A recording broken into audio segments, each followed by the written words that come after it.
There are haunted objects, and then there is the Dybbuk Box, an item so deeply feared that even seasoned paranormal investigators refuse to touch it.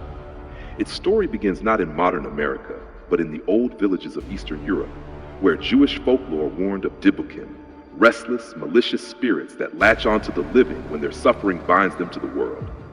Traditionally, rabbis sealed these spirits into containers, preventing them from attaching to the living. Most believe these tales belong to mythology. That is, until a strange wine cabinet appeared on an online auction in 2003, accompanied by a warning from its owner: please, do not open it. The seller, Kevin Mannis, claimed the box came from the estate of a 103-year-old Holocaust survivor named Havilah.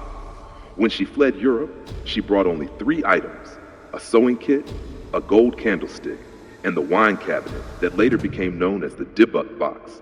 Her family insisted she never opened it. They also refused to keep it after her death, saying it had always brought a dark presence into their home. Mannis thought the warnings were superstition. He purchased the box anyway. Within days of bringing it home, he began having vivid nightmares of a shadowy woman with sunken eyes. Friends who slept in his home reported the same figure and the same dream without knowing anything about the box's history. Soon after, Mannis gifted the box to his mother for her birthday. Minutes after she opened it, she collapsed with a stroke.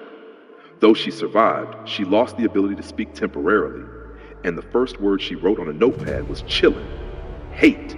Mannis retrieved the box and tried to sell it, but potential buyers returned it within days, all reporting identical experiences: nightmares, strange shadows, sudden illnesses, and the overwhelming smell of cat urine or jasmine filling their homes.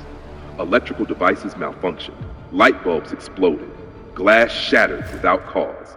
One buyer heard something moving inside the box at night, though it was empty except for a few strange objects: a lock of hair, 2 pennies from the 1920s, dried rose petals, and a golden goblet. The box eventually came into the hands of a college student named Jason Haxton, a museum curator. He purchased it hoping to study its folklore. He soon began experiencing unexplained health issues: internal bleeding, rashes, and an intense choking sensation at night. Objects moved in his home. Lights flickered. Visitors felt watched. Haxton, terrified, contacted rabbis who confirmed the cabinet's design matched old ritual boxes created to trap dybbukim. They believed something had been sealed inside, a spirit that once belonged to a suffering soul, angry, bound, and seeking release. One rabbi advised Haxton to bury the box in blessed earth. Another warned him never to destroy it, as doing so could unleash whatever was trapped inside.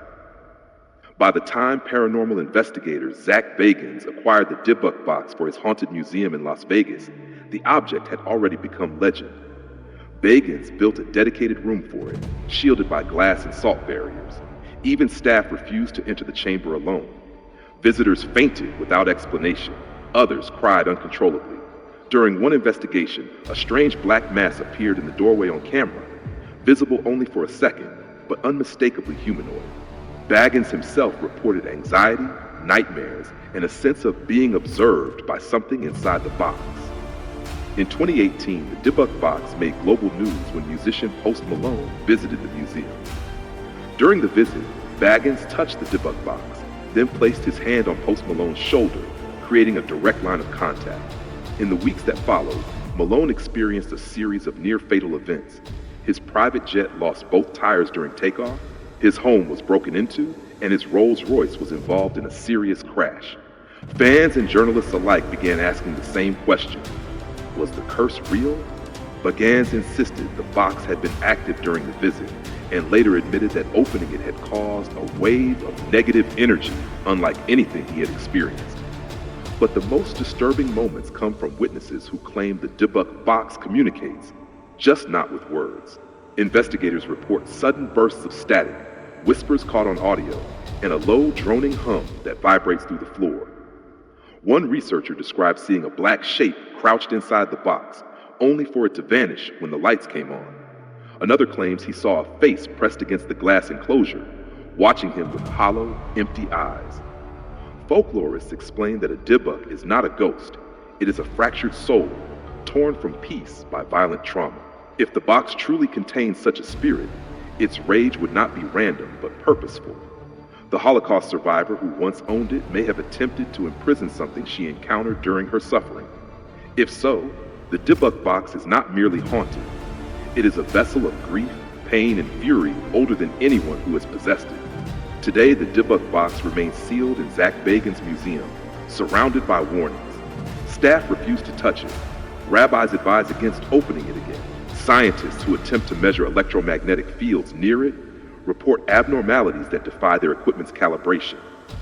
Whether the spirit inside is truly a Dybbuk or something even older, no one knows. But one truth remains.